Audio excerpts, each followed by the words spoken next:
Dzień dobry, cześć, witam wszystkich, ale tym razem nie z dworca Szczecin Główny. Jest dość rzeźki, niedzielny poranek, a to jest stacja Wolin. Słońce ledwo co wygląda zza horyzontu, a rower, czy raczej czujnik temperatury w liczniku, jeszcze nie ostygł po ogrzewaniu pociągowym i pokazuje jeszcze ponad 5 stopni. Ale to zdecydowanie nieprawda jest. Plan na dzisiaj jest bardzo prosty. Zgodnie z tytułem tego filmu, objechać wyspę Wolin bez Świnoujścia, zaglądając przy okazji w parę ciekawych miejsc. Zainteresowani? No to usiądźcie wygodnie. Zapraszam na całkiem niekrótką wycieczkę. Temperatura nie zachęca do porannego zwiedzania Wolina. Zresztą przecież tu wrócimy. Więc lecimy trasą wokół zalewu, która pod Wolinem chyba oferuje jedne z najszerszych widoków ze wzgórz na południową stronę. Zatrzymuję się na chwilkę tylko na małą panoramkę, a przy okazji zerkam na termometr. No, teraz te wskazania zaczynają być wiarygodne. No dobra, to do Płocina, Słomina trzeba będzie depnąć troszkę mocniej. Jest też trochę podjazdów, więc już daje radę się nieco rozgrzać, ale też słonko zaczyna, no nie powiem, że delikatnie przygrzewać, ale czuć już pierwsze promienie na plecach i nie jest to złudzenie termiczne, no chyba, że pod górkę tak bardzo nachuchałem na licznik.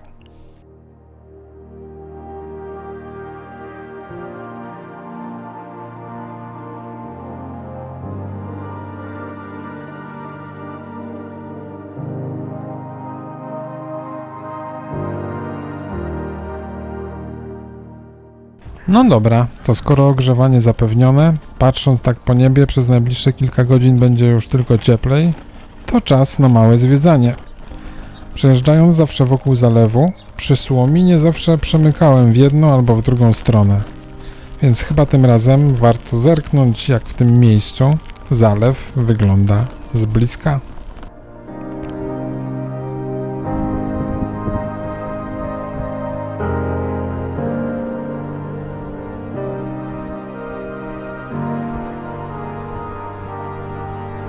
No to chyba nie muszę dodawać, że dzień zapowiada się wyśmienicie.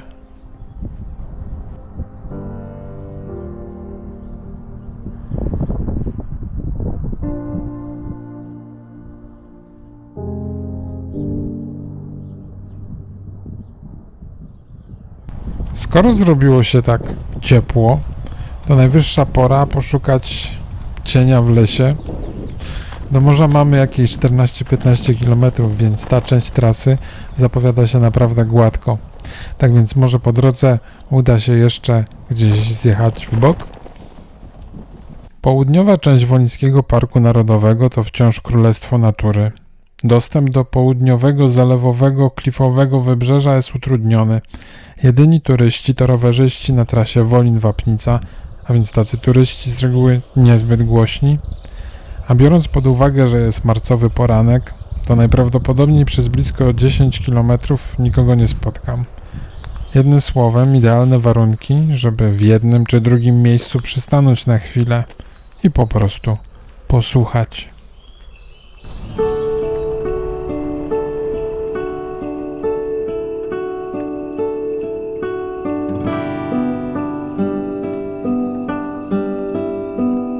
Droga do Wapnicy, czyli zachowany dawny bruk z asfaltowymi opaskami prowadzący w dół do Doliny Trzciągowskiej, jest jednym z częściej fotografowanych i filmowanych motywów nadzalewowych. Temu fragmentowi nie można odmówić nieodpartego uroku. No i w tym kierunku, do Wapnicy, rower sam jedzie.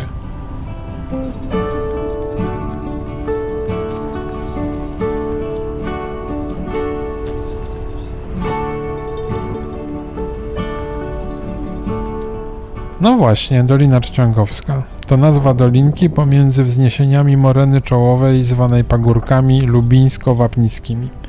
Chociaż wysokości bezwzględne takie jak 80 metrów nad poziomem morza wzgórza Zielonka na mieszkańcach zwłaszcza wyżynnych terenów zapewne nie zrobią większego wrażenia, to samo ukształtowanie i położenie w bezpośrednim sąsiedztwie poziomu morza powoduje, że ten fragment wyspy Wolin chyba jest unikatowy w skali całego polskiego wybrzeża Bałtyku.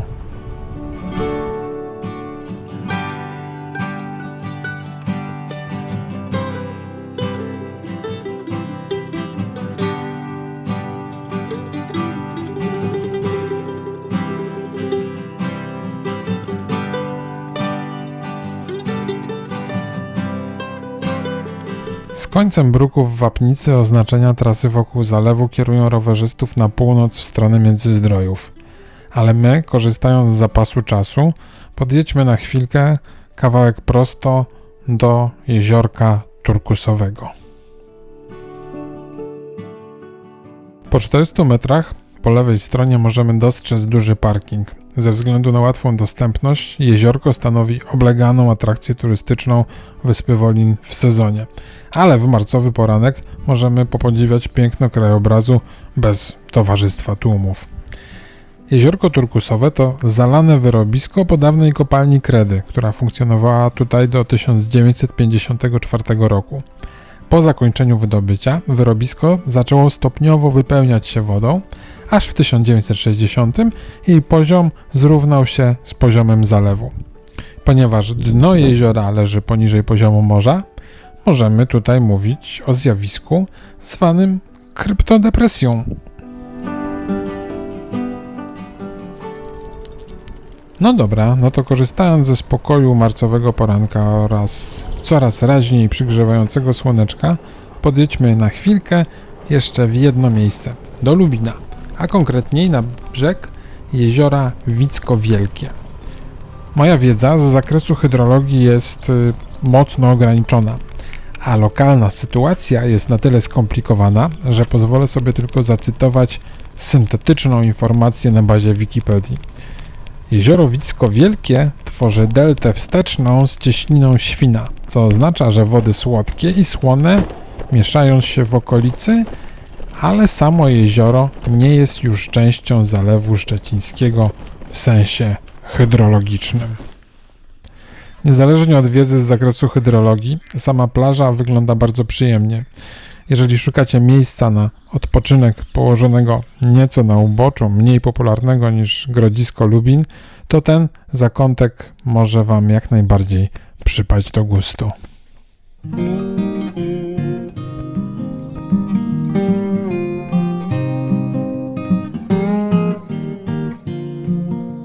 Do samego Grodziska podskoczymy może przy jakiejś następnej rundce po Wolinie, gdyż mieliśmy tylko na chwilę zjechać do jeziorka turkusowego, a zaczęła się robić z tego pomału jakaś taka większa eksploracja południowej części wyspy. A jeszcze co najmniej parę miejsc do odwiedzenia przed nami. Ale nic straconego. I Grodzisko, i tajna broń V3 i jeszcze parę innych rzeczy układają się w ciekawy plan na taką następną eskapadę po Wolinie. A tymczasem Międzyzdroje czekają na nas.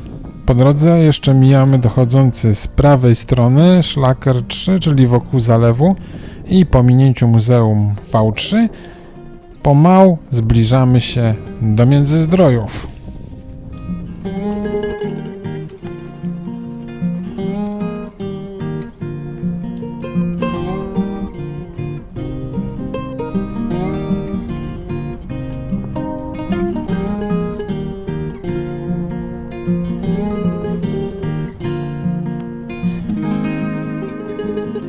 Wjazd od strony południowej do jednego z najbardziej znanych polskich kurortów nie jest jakoś szczególnie powalający, ale z punktu widzenia rowerzysty sama ciągłość infrastruktury rowerowej na wjeździe jest plusem samym w sobie.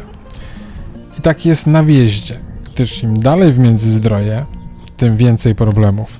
Zresztą, co charakterystyczne dla tej obleganej latem miejscowości, problemów nie tylko rowerowych.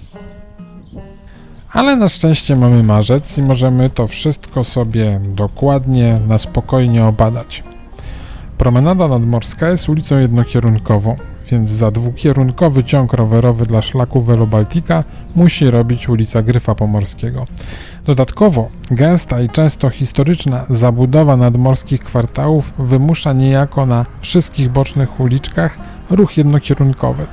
Tak więc biorąc pod uwagę, że przy Gryfa Pomorskiego jest kilka takich większych sklepów, to w miesiącach wzmożonego ruchu turystycznego czasami jedyną rozsądną opcją na dostanie się do centrum może się okazać po prostu spacer po promenadzie z rowerem. No ale do wzmożenia wakacyjnego jeszcze daleko, więc szczerze mówiąc jest nader pustawo i nad samo molo będziemy mogli się dostać zupełnie bez przeszkód.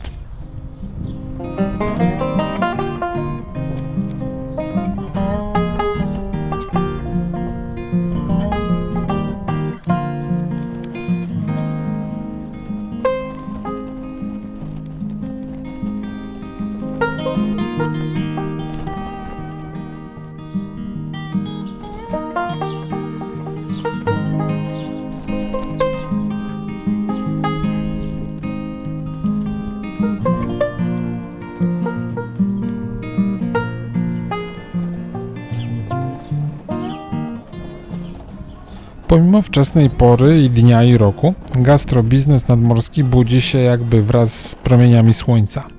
Jest parę minut po 9:00, a pierwsze lokale otwierają już swoje podwoje. Przypominam, mamy marzec. Trochę wcześniej jak na Kepsika, chociaż po 30 km już jakiegoś gofra można by rozważyć.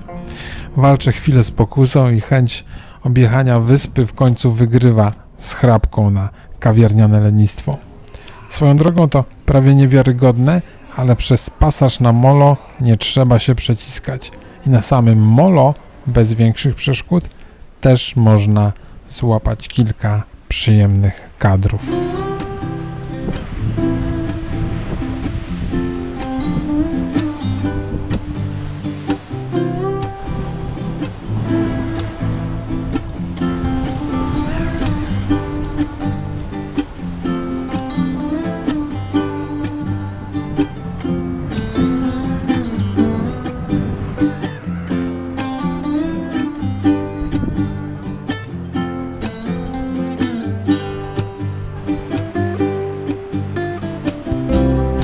Skoro pokusy cukierniczo-rozleniwiająco-plażowe zostały zwalczone, nie pozostaje nic innego jak tylko czmychnąć z nadwyraz gościnnych przedsezonowych Międzyzdrojów.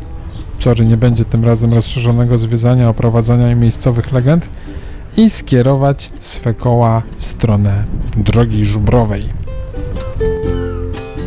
Droga w stronę Żubrowiska to jedna z tych zaskakujących górek, które ukrywają się na mapie, a w rzeczywistości potrafią zaskoczyć. Najpierw stromo, jeszcze boczną uliczką w Międzyzdrojach, a potem już wygodniejszym szutrem za bramą Wolińskiego Parku Narodowego.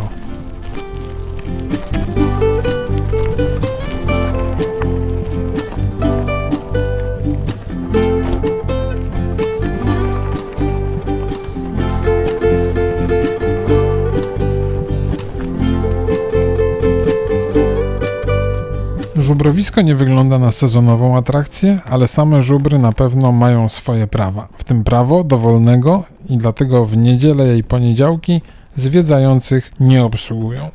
Zagroda żubrów znajduje się w odległości 1,5 km od Międzyzdrojów, więc jest również łatwo dostępna spacerkiem. Cały teren to 28 hektarów lasu, z czego 20 hektarów to wybieg dla żubrów, a 0,5 hektara to wybieg pokazowy. Tak więc nazwa zagroda nie do końca może jest odpowiednia, gdyż rozmiary tego siedliska przywodzą raczej na myśl coś bardziej w rodzaju ogrodzonego rezerwatu niż zagródki znanej z ogrodów zoologicznych. Zagroda jest czynna od 8 do 15:30, a tańszą opcją wstępu jest bilet łączony z biletem wstępu do Wolińskiego Parku Narodowego. Bilety te można kupić również online. Sporą część podjazdu mamy już za sobą, ale to jeszcze nie koniec. Przed nami najwyższy punkt na całej trasie. Niecałe 0,5 kilometra za zagrodą żubrów wjedziemy na pagórki na wysokości nieco ponad 70 metrów nad poziomem morza. Dalej droga do Warnowa będzie prowadzić już tylko w dół. Najpierw w granicach parku będzie to zabytkowy bruk, pokryty gdzieniegdzie grubą warstwą błota, co rowerzystów bez amortyzatorów może nieco uchronić od trząsawicy, a od momentu, kiedy wyjedziemy z parku, wskakujemy na drogę leśną, która przeszła całkiem niedawno gruntowny remont. Do samego Warnowa mamy dobrze ubity szuterek. Wydaje mi się, że 2 lata temu, jak jechałem tutaj latem, to było tutaj zdecydowanie gorzej.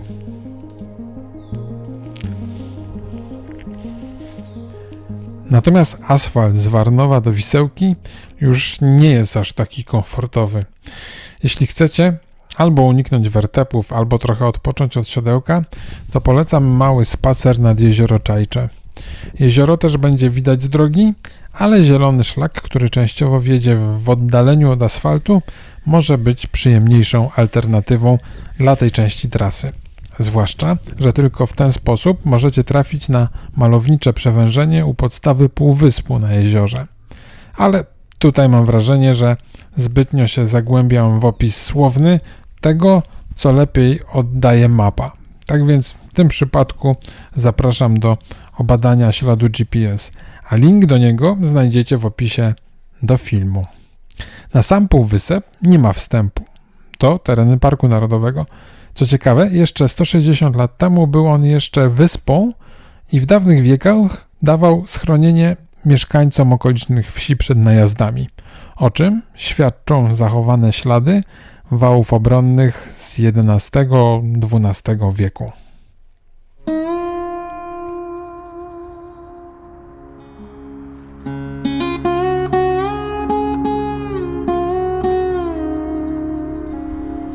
No ale prędzej czy później musimy na ten asfalt wrócić. Nawet trochę to dobrze, bo czas w miłych okolicznościach przyrody zaczął uciekać jak szalony i pora troszkę docisnąć. Do Wisełki zostały tylko 2 km, a do następnego jeziora, o takiej samej nazwie, jeszcze mniej. Więc po asfalcie dziurawce da radę przemknąć bez zbytniego znużenia. I już zaraz mamy pomost nad jeziorem Wisełka.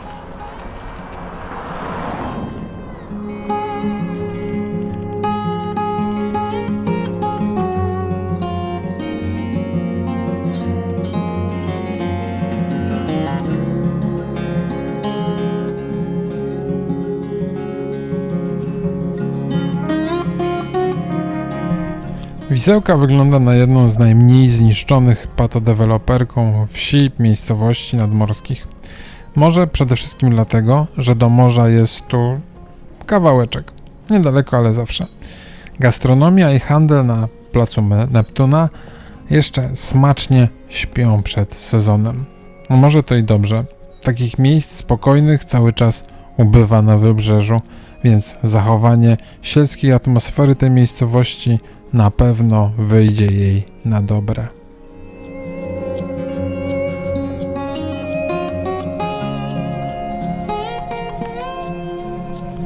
No dobra, gładki asfalt drogi rowerowej w kierunku Kołczewa sugeruje trochę błogiego odpoczynku od wertepów, ale czeka nas jeszcze jeden znaczniejszy podjazd na jakieś 40 metrów nad poziomem morza, a potem już pagórki będą tylko łagodnieć.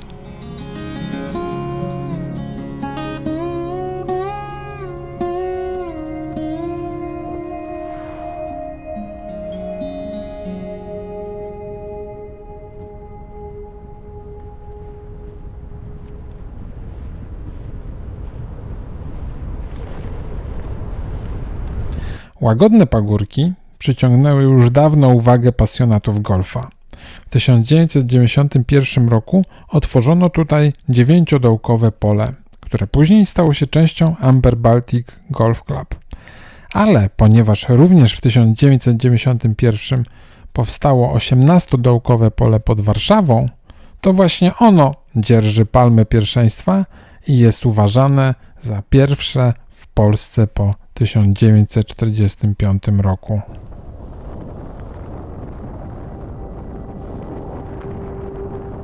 Oznakowanie R10 w Kołczewie prowadzi na taką oto, nazwijmy umownie, obwodnicę miejscowości. I tutaj również w stosunku do lat poprzednich mam wrażenie, że nastąpiła poprawa jakości nawierzchni. Po około 300 metrach wracamy na wygodny asfalt, który wiedzie już aż do samego Międzywodzia. Pomimo tego, że tej komfortowej drogi nie jest mało, od Wisełki do Międzywodzia jest ponad 10 km, to czas spędzony na rowerze w dobrych warunkach zdecydowanie mija szybciej. Jeżeli macie ochotę na odpoczynek po drodze, to dobrym miejscem na rozprostowanie kości jest parking w Świętoujściu, który znacie już z filmu z listopada 2024. A jeżeli nie znacie, to zerknijcie proszę później do opisu filmu. Z parkingu kilkusetmetrową ścieżką można łatwo dostać się na plażę położoną z dala od wszelkich miejscowości, więc nawet w sezonie może być ona zdecydowanie niezatłoczona.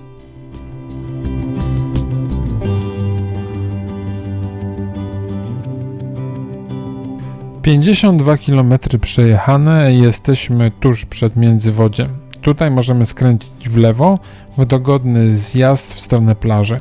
Bistro Rowerek wygląda, jakby się szykowało do otwarcia, więc jest to dobry pretekst, żeby tu podjechać jakimś następnym razem. Do plaży jest około 400 metrów. Nie mam pojęcia, czy w cieplejszych miesiącach ta część przeżywa jakieś spore oblężenie. Wydaje mi się, że niekoniecznie. Ale może warto by to sprawdzić w jakimś lipcu.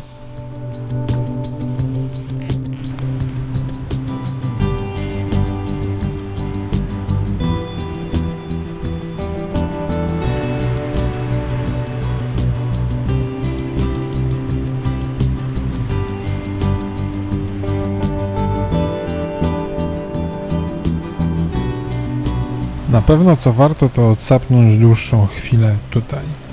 Przed nami najbardziej wyczerpujące 12-13 km naszej trasy.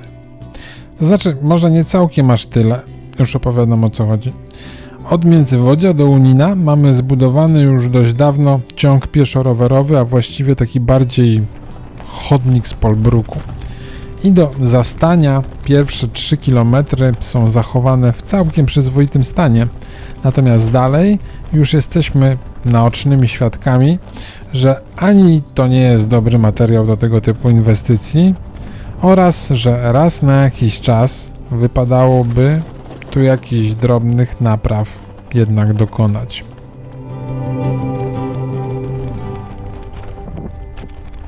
Pomijając eksperymenty z wydobyciem ropy, jest to najbardziej rolnicza część wyspy Wolin, tak więc nie możemy narzekać na nadmiar rozmaitości krajobrazowych i cała nasza uwaga może niestety koncentrować się po prostu na niedoskonałościach drogi.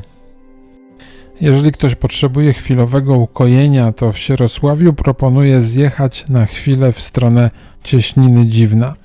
Znajduje się tu niewielka przystań, dojazd jest łatwy, a rozległy widok sięgający aż po Zatokę Cichą pozwoli, mam nadzieję, przynajmniej częściowo ukoić skołatane Polbrukiem nerwy.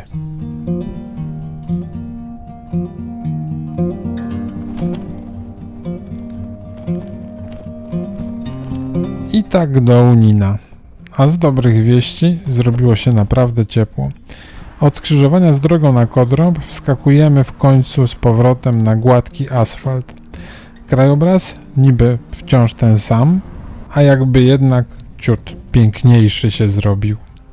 Ostatnie 5 km do Wolina można już nazwać niczym niezmąconym, łagodnym płynięciem przez pola i łąki.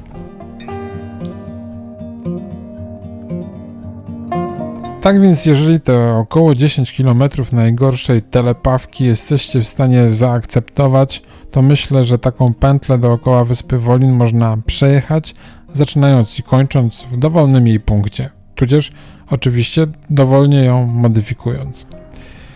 W Wolinie wyjeżdżamy od strony Estakaty z Trójki i ulicy Kolejowej, więc domknięcie pętli wypada tuż przy stacji. Zatem trasę tę możecie łatwo połączyć z podróżą pociągiem albo z Międzyzdrojów lub też ze Szczecina lub jakiegokolwiek innego kierunku. Domknęliśmy pętelkę, ale na początku filmu obiecałem, że na pewno coś w Wolinie zwiedzimy. A że pora trochę rozprostować plecy, a i siodełko w rowerze z chęcią odpocznie od naszego ciężaru, to zapraszam na koniec na mały spacer na wolińską wieżę widokową.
Dzięki za obejrzenie tej relacji w całości. Najbliższy pociąg chyba jest dopiero za około 2 godziny, więc myślę, że docisnę nieco i popedałuję w kierunku Szczecina już bez filmowania. Tak więc jeżeli podobała Wam się dzisiejsza wyprawa, zostawcie proszę łapkę w górę. Obejrzyjcie ślad GPS i jeżeli jeszcze nie subskrybujecie mojego kanału, to teraz najprawdopodobniej jest najlepsza chwila, żeby to zrobić. A ja żegnam się już i do następnego razu.